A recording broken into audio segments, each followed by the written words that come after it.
California is in the middle of a major drought and experts don't know when it will end. The past 3 years could end up as the driest in California's history, but at the same time the state is suffering from major flooding. Millions of residents are still assessing the damage while more than 100,000 are without power. It barely makes sense. How can a place have droughts and floods at the same time? In this video we'll look at this strange situation and the multi-billion-dollar mega dam which the state will use to fix it. But first of all we need to talk about water in California. When it comes to water, California doesn't have it easy. Large parts of the state are officially deserts: the Great Basin, the Mojave, and the Colorado. When the first American settlers arrived in the region a couple hundred years ago, there was so little water that they struggled to farm the land. Things aren't much different nowadays. In October 2021, the governor of California declared a statewide drought emergency. He called on citizens to reduce their water usage by 15 in the hope of getting things back on track. But in 2023, almost 18 months later, the emergency still hasn't been lifted. They've been experiencing official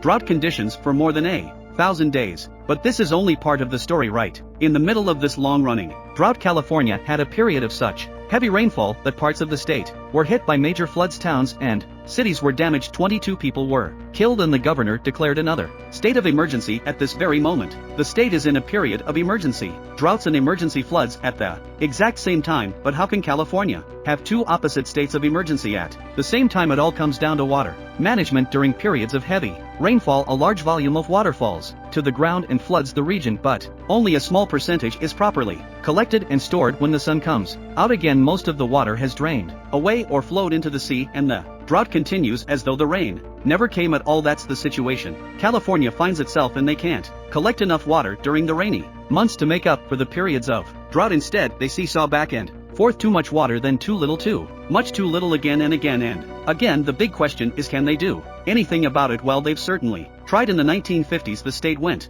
through a similar period to the one happening now, with droughts and floods taking place in quick succession. The state decided enough was enough and established the State Water Project. This project, often known as the SWP, had a simple goal: find a way to store water during periods of flooding so that it could be recycled during periods of drought. In the first few years, they built more than 20 dams which allow them to collect water in giant reservoirs during periods of heavy rainfall. The most famous is probably Lake Oroville, the reservoir behind the Oroville Dam. The dam itself is the largest one in the whole of America, standing at a height of more than 200 meters, while the reservoir holds hundreds of millions of cubic meters of water. Another famous example is Pyramid Lake, which sits just outside Los Angeles. During periods of drought, the water collected in these giant reservoirs can be sent to farms and cities. It's an impressive process which relies on a massive network of canals, aqueducts, and pumping stations. Some of the water travels hundreds of kilometers and even crosses mountain ranges. The most famous component is the California Aqueduct, which carries water all the way from the Sierra Nevada to Los Angeles, branching off to serve millions of people along the way. At one point, the Edmundston pumping plant has to lift this water over the Tehachapi Mountains, a height of 600 meters. It's like trying to pump a river over the top of the One World Trade Center. No other pumping plant in the entire world lifts water higher than the Edmundston. Overall, it's one of the most advanced and ambitious water management systems in the entire world. Music, but at the time of construction in the 1960s and 70s, it was only meant to be stage one. There were plans to build more dams and canals in the 80s and 90s, but for various reasons those projects were put on hold. It mainly came down to economics. California was struggling with rising debts, but there were other issues too, like environmental concerns. By disrupting the natural flow of rivers, these water facilities made things difficult for a number of local species. Populations of salmon and steelhead trout, which swim upriver during breeding seasons, collapsed in the wake of the SWP. With all those dams and pumping stations getting in the way, these fish can no longer reach their breeding sites. Because of all this, California decided to put the next round of construction on hold and hope the first stage of projects could do the job on their own. In the first few years, the new facilities definitely made a difference. About 2/3 of the water collected by the system was given to people in urban areas, while the rest was used to irrigate orchards and farms. The entire system was estimated to provide about $400 billion to the statewide economy every single year. But in the last few years, the existing components of the State Water Project have started to struggle. When these components were first built, California's population was less than 20 million people, but in the last few decades the number of people living in the state has doubled. So has the demand for water, and the dams and canals find it hard to keep up. That's part of the reason why the state has had so many recent issues with drought. In the words of Mike Wade, executive director at the California Farm Water Coalition. Our water demands have increased far beyond what the system was designed to support. I look over here and I see a beautiful day by the lake. What do you see when you look at this? I see a dangerously low reservoir. Climate change isn't helping. Either in the last century or so, the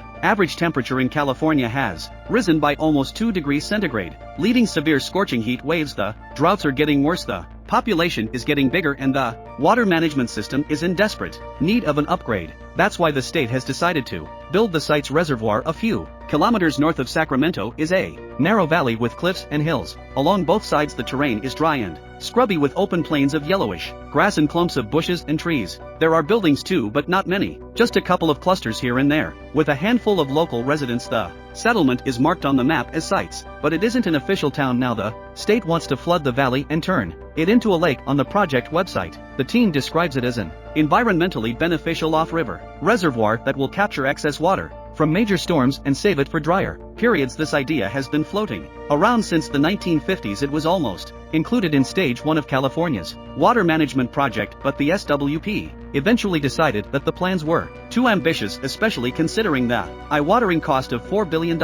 That's why they decided to focus their attention on other projects like the colossal Oroville Dam. But in the last few years they've had a change of heart. This prop is worth the cost if they can pull it off. The site's reservoir wouldn't solve California's droughts completely, but it would certainly help. The lake could store more than 2 cubic kilometers of water, enough to provide a year's supply of drinking water to hundreds of thousands of California homes. So how will it be built? Workers will start with a number of dams, which will be used to plug any gaps between the hills at the edge of the valley. The 2 main dams will be the Sites Dam and the Golden Gate Dam, both on the eastern side of the valley, while the rest will be up in the north. Together these dams will turn the valley into a giant waterproof tub. Next they'll need to fill it. Usually that's done by damming a river and letting it flood the valley. That's what happened with the Oroville Dam. The builders blocked the Feather River, then waited for the currents to fill the valley behind it. During periods of heavy rainfall the river continues to fill the valley, keeping the reservoir topped up for future use. But the site's valley doesn't have any major rivers, just a couple of shallow creeks. Because of this the new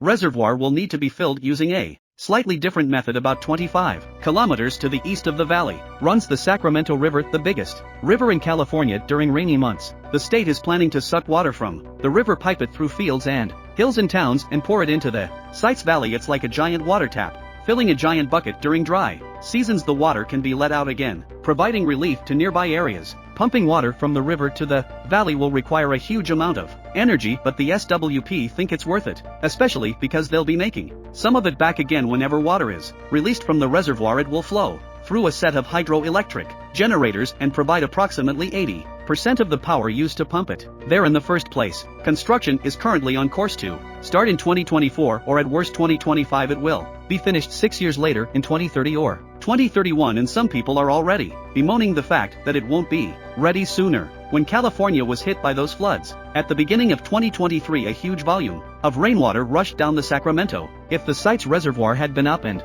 running, it could have collected this floodwater for future use, enough to supply more than 200,000 Californian households for the rest of the year. Jerry Brown, executive director of the Sites Project Authority, said this is exactly the type of scenario that Sites is being built for. Short windows of extremely high flows. Without the Sites reservoir in place, it was a missed opportunity, and people don't want to lose out again. But are there any drawbacks? Some people think so. To pay for the project, the SWP will probably raise the price of water, with some people fearing an increase of 300%.